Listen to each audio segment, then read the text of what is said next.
Kita lanjutkan pembahasan mengenai concursus delictem atau delik perbarengan. Kemarin kita sudah membahas concursus idealis dan concursus realis.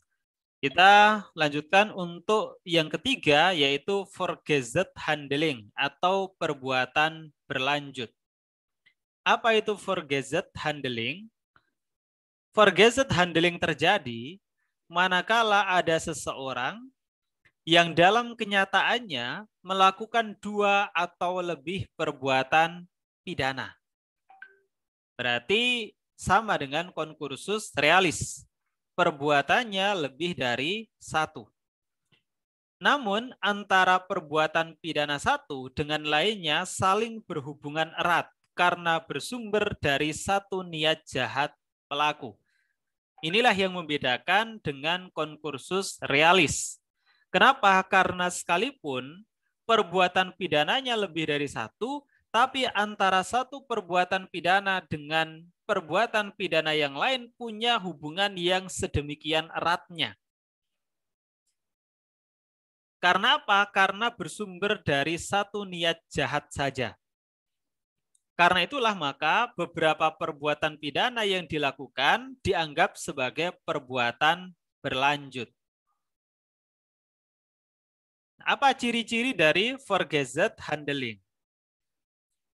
Yang pertama, rentetan perbuatan pidana yang terjadi harus timbul dari satu niat atau satu kehendak pelaku. Dari rentetan perbuatan pidana yang lebih dari 1 tersebut harus timbul dari satu niat saja atau satu kehendak pelaku.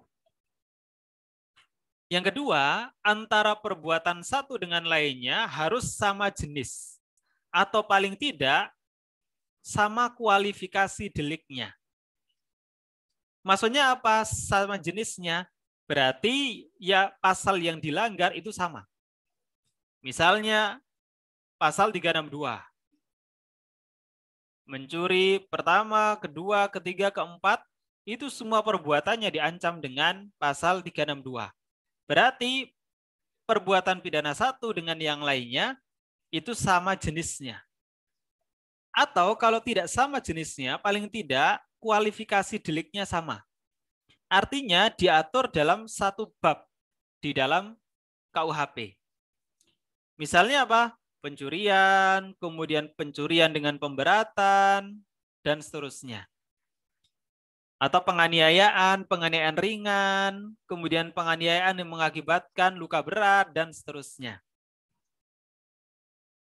Itu meskipun pasalnya berbeda, tetapi masih dalam satu kualifikasi delik. Masih diatur dalam bab yang sama.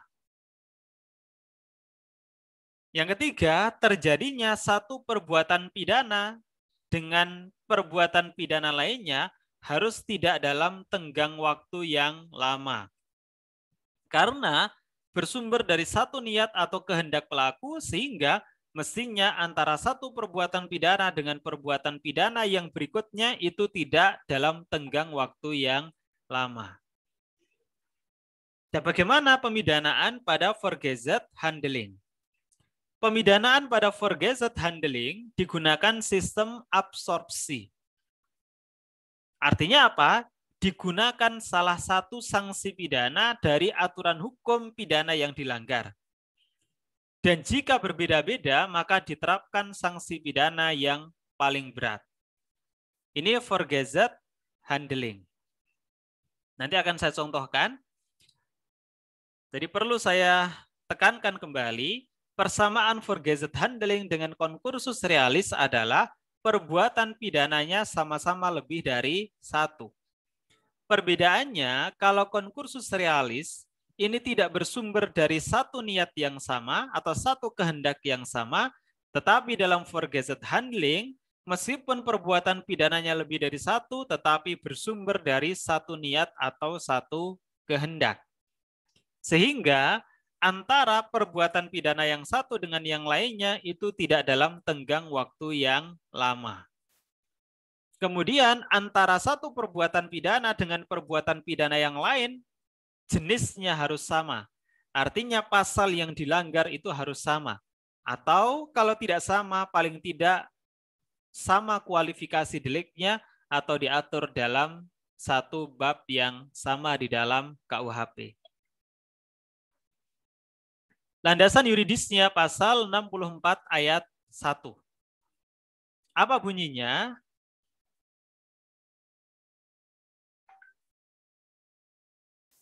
Jika antara beberapa perbuatan, meskipun masing-masing merupakan kejahatan atau pelanggaran, ada hubungannya sedemikian rupa sehingga harus dipandang sebagai satu perbuatan berlanjut atau forgated handling, maka hanya diterapkan satu aturan pidana. Jika berbeda-beda yang diterapkan yang memuat ancaman pidana pokok yang paling berat. Jadi digunakan sistem absorpsi. Contoh, A menghina B. Karena emosi, kemudian B memukul A. Karena hanya memukul saja, tidak berakibat pada luka berat, maka untuk perbuatan pidana yang pertama itu masuk dalam jenis penganiayaan pasal 351 ayat 1, yaitu penganiayaan ringan.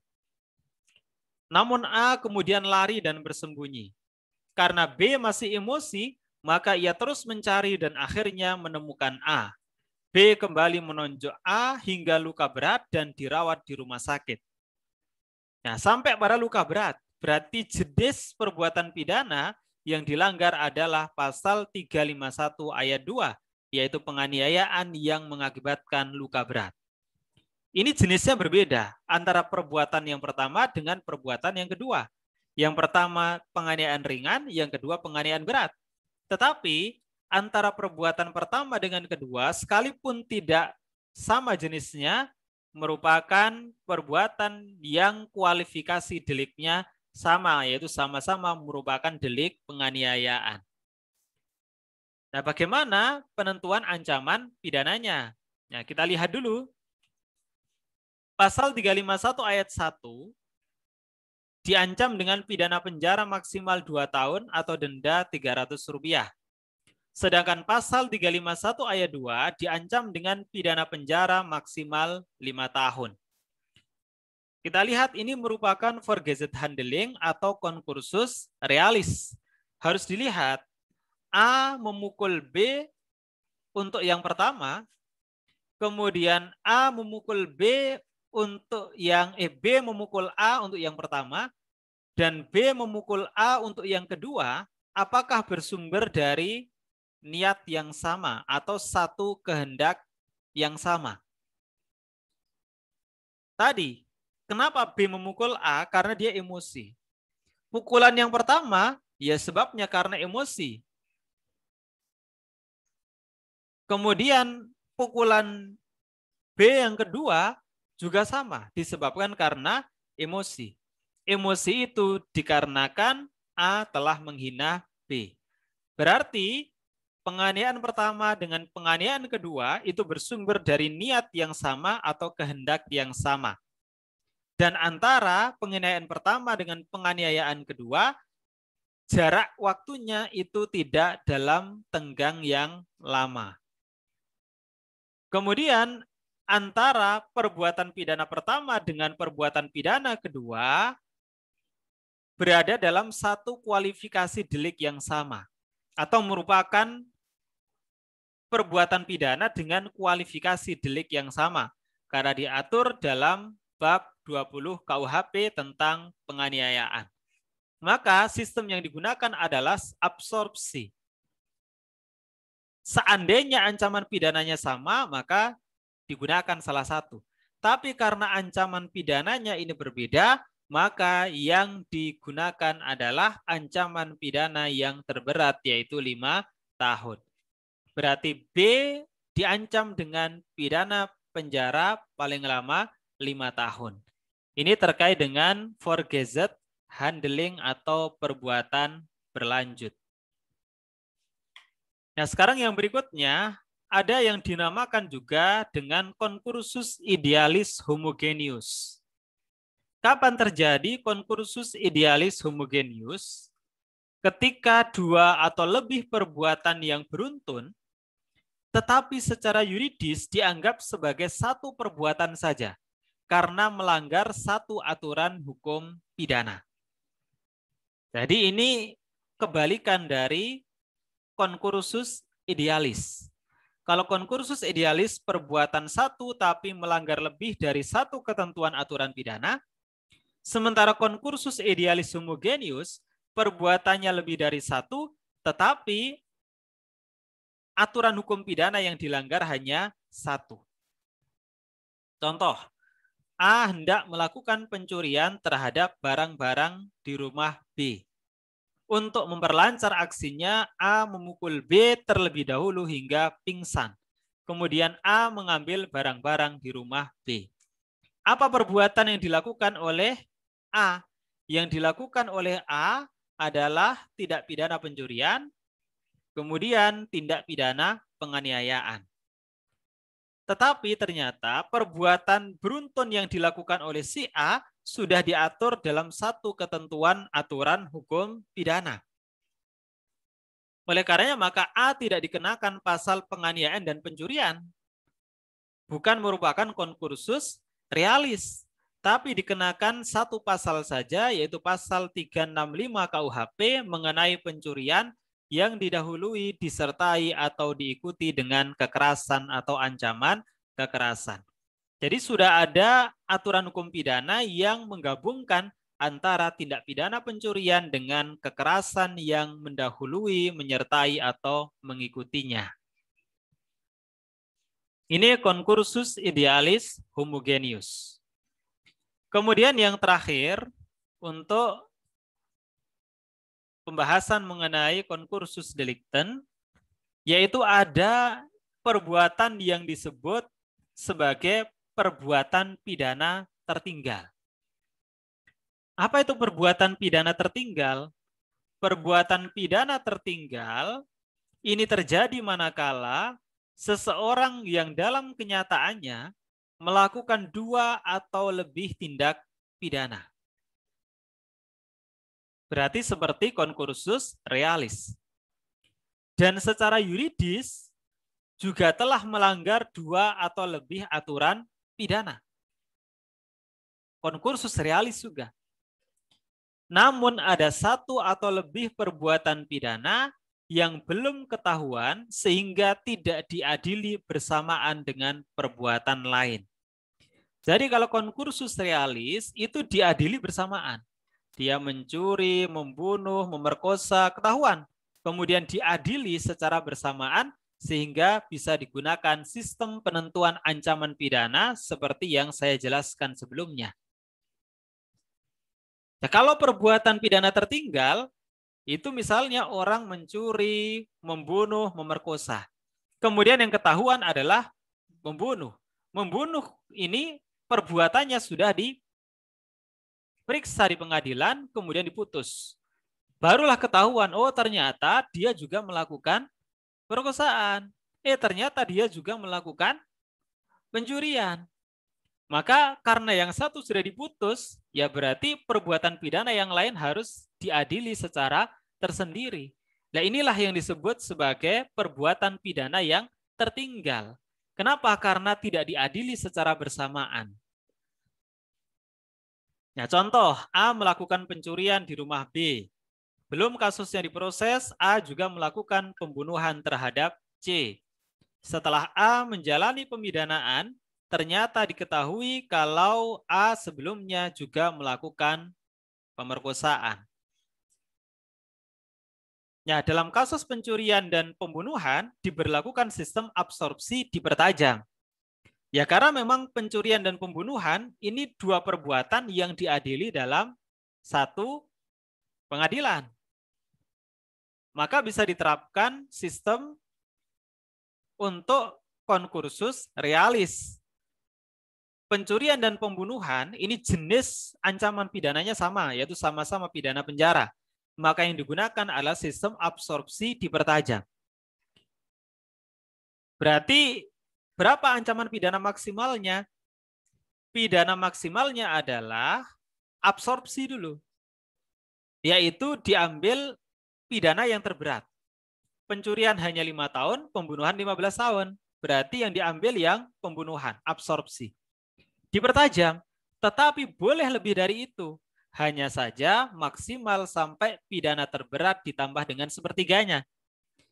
Pidana terberatnya 15 tahun penjara. Sepertiga dari 15 tahun penjara berapa? 5 tahun. Berarti 15 tahun plus 5 tahun sama dengan 20 tahun. Diputus oleh hakim. Kemudian ternyata si A ini dulunya juga melakukan tindak pidana perkosaan, tapi kemarin belum diadili bersamaan dengan kasus pencurian dan pembunuhan.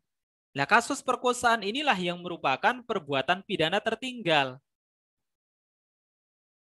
Ya, diperiksa di pengadilan. Terus ancaman pidananya berapa? Tetap harus sudah memperhitungkan putusan pemidanaan yang sebelumnya.